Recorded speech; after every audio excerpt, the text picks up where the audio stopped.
बेतहाशा और बहुत सारी तकलीफ़ों और मुश्किलात का सामना करना पड़ता है।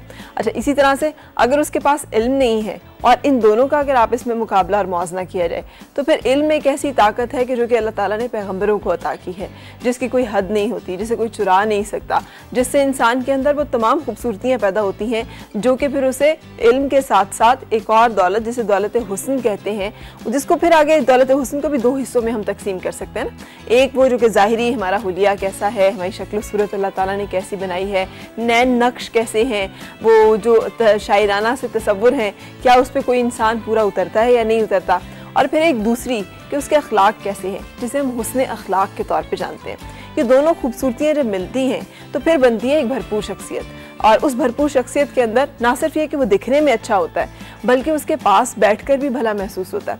और वो जो है ना, एक गाना हमने सुना हुआ, मैनू तेरे जया सोना और लब दाना, वो उसी वक्त होती है ये कैफियत जब हम किसी ऐसे इंसान के साथ होते हैं जो ज़ाहिरी हुस्न के साथ साथ बातिनी हुस्न से भी आरास्ता होता है।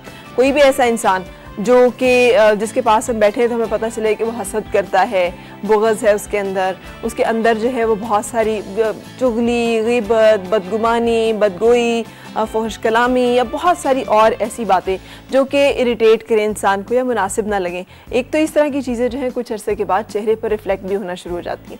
हमने देखा होगा बहुत सारे ऐसे खूबसूरत लोग जिनको अल्लाह ताला ने बहुत भली सूरत दी होती है, लेकिन उनके अंदर वो जाज़बियत और कशिश नहीं होती जो कि दिल मोह लेती है, जो कि इंसान को अपनी तरफ खींचती है। और उस कशिश के ना होने की बहुत सारी जहाँ और वजूहात हो सकती हैं, वैसे तो ये भी अल्लाह ताला की एक ब्लेसिंग है, जिसको दे उसके ऊपर उसका ख़ास करम है। वहाँ पर उन वजूहात में से एक जो मुझे समझ आती है ना, वो शायद ये कि इंसान के अंदर कहीं कोई ना कोई जब ऐसा मनफियत और कोई ऐसा जज्बा होता है, जिसे हसद कह सकते हैं, कोई ऐसी सोचें हो सकती हैं, तो वो उसके चेहरे पर उसके तासुरात में नज़र आना शुरू हो जाता है। और चूँकि हम इंसान एक दूसरे को पढ़ सकते हैं, महसूस कर सकते हैं, और इससे पहले कि हम एक दूसरे को जाने, एक महसूस करने के ज़रिए से हम एक दूसरे को समझना शुरू करते हैं, तो फिर हम समझ लेते हैं कि इस इंसान के अंदर जो है ना कुछ ऐसा है जो अच्छा नहीं है, कुछ ऐसा है जो कि हमें उतना अच्छा नहीं लग रहा, तो फिर बहुत भली सूरत वाला इंसान भी हमें अच्छा नहीं लगता। आजकल तो आपको पता है ना, हम भी सुनते हैं कि नहीं मोहताज जेवर का जिसे खूबी खुदा ने दी, ब्यूटी नीड नो पेंट्स। ये एक ज़माने में कॉन्सेप्ट शायद हुआ करता था। आजकल तो खूबसूरती हम कहते ही बहुत आरास्तगी को हैं या रिफ़ाइन होने को हैं। आप इससे एग्री करेंगे या नहीं करेंगे, इसी बारे में हमने रखा है आज का अपना सवाल और डिस्कशन, जिसपे कि आप हमारे साथ आज रहेंगे और गिफ्ट्स हम आपको दे रहे होंगे। सवाल जो है ना थोड़ा सा इस मौजू को घुमा कर है।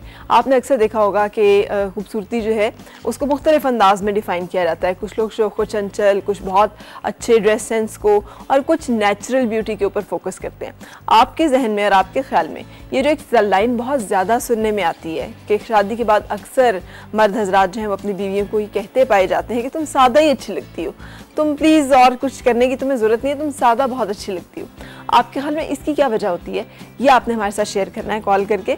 और दुआ यही है कि अल्लाह ताला हमें उस असल हुस्न से आरास्ता करे, वो हुस्न जो कि इंसान को बातिनी खूबसूरती भी देता है, ज़ाहिरी भी देता है। और जिस इंसान को अल्लाह ताला ने ये अता की हो वो एक ऐसी शख्सियत होती है कि जो अपने फैज़ से और अपने असर की वजह से बहुत सारे लोगों को, ज़िंदगियों को खूबसूरत बना सकती है। और यही वो असल खूबसूरती है जो इंसान को हासिल होनी चाहिए। तो आज के प्रोग्राम की जो तफसील है वो भी आपके साथ शेयर करूँगी। प्रोग्राम के पहले हिस्से में भी हम इसी पे बात कर रहे हैं, क्योंकि ये जो है ना एक ट्रैप भी है ख़वातीन के लिए। ख़वातीन का हक़ कहा जाता है खूबसूरती, लेकिन उसके बावजूद वो जो वजूद ज़न से है, तस्वीर कायनात में रंग, तो मैंडेटरी भी बना दिया गया है कि हर खातून के लिए खूबसूरत होना ज़रूरी है। तो अब एक कन्फ्यूजन है कि हमारा हक़ है ये या हमारा फ़र्ज़ है। तो क्या हुआ अगर अल्लाह ताला ने किसी को खूबसूरत नहीं बनाया? क्या हुआ कि अगर अल्लाह ताला ने सबको एक जैसी शक्ल सूरत अता नहीं की, तो क्या जिसको नहीं दी गया कोई एक तरह का हुस्न या कोई एक तरह की दौलत, क्या वो बाकी चीज़ों से भी महरूम है? और इसकी वजह से इंसान के अंदर या ख़वातीन के अंदर जो एहसास कमतरी पैदा होता है या फिर कन्फ्यूजन पैदा होती है कि क्या उन्हें वाकई इसको अपना हक़ समझ के परसू करना चाहिए या अपना फ़र्ज़।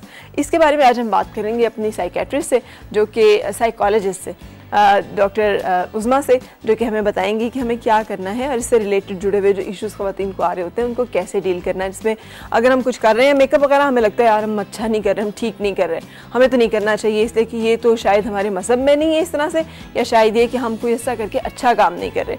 और अगर हम ऐसा ना करें तो फिर हम अपने बारे में बुरा महसूस करते हैं और लोग हमें उस तरह से नहीं वैल्यू करते जिस तरह से कि हम चाहते हैं हमें वैल्यू किया जाए। तो आखिर इस मसले का हल क्या है, ये हमने आज डिस्कस करना है।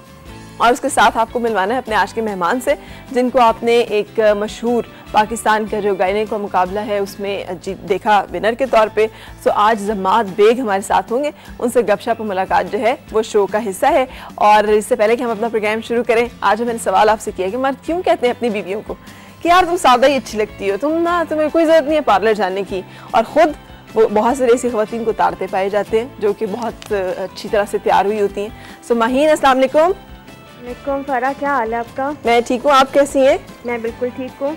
गुड मॉर्निंग सबसे पहले तो। हाँ जी, गुड मॉर्निंग। जी जी, ये जो आपका आज का सवाल है कि मर्द जो है वो औरतों को कहते हैं आप सादी अच्छी लगती हैं, ये यानी कि मैंने तो ये नहीं देखा। मेरे तो घर में मेरे फादर भाई वो तो अपनी बीवियों के लिए बड़ी चीज़ें लेके आते हैं और उन्हें कहते हैं कि ऐसे बने संवरें, बल्कि मेरी मदर बाज़ दफ़ा कहती हैं कि ये चीज़ ऐसे सूट नहीं करेगी। हाँ। तो उन्होंने कहा कि मैंने फलां को देखा था, अच्छा। उसे अच्छी लग रही थी इसलिए। तो क्या हर जगह एक तजर्बा करके देख लिया जाए। लेकिन अच्छा। मेरे ख्याल से जो मर्द हैं जो दूसरी औरतों को ताड़ते हैं, उनके खमीर में ये है, मर्द के खमीर में है कि उसने ताड़ना है दूसरों को।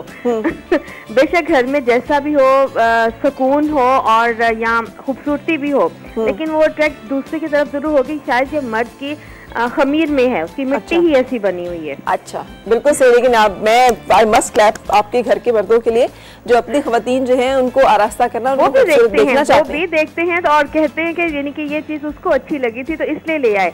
क्या तो बात, उसको तो अच्छी लगी, वो गोरी होगी या और जिस तरह की भी होगी, लेकिन एक तजर्बा जरूर घर आके करते हैं। अच्छा, वाज़ अल्लाह ताला ऐसे शौहर और ऐसे हस्बैंड और ऐसे भाई जो सबको दे। Thank you so much Maheen, आप साथ रही।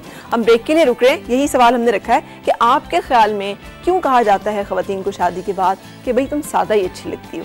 इसके ऊपर बात करेंगे और ब्रेक के बाद आपसे मुलाकात।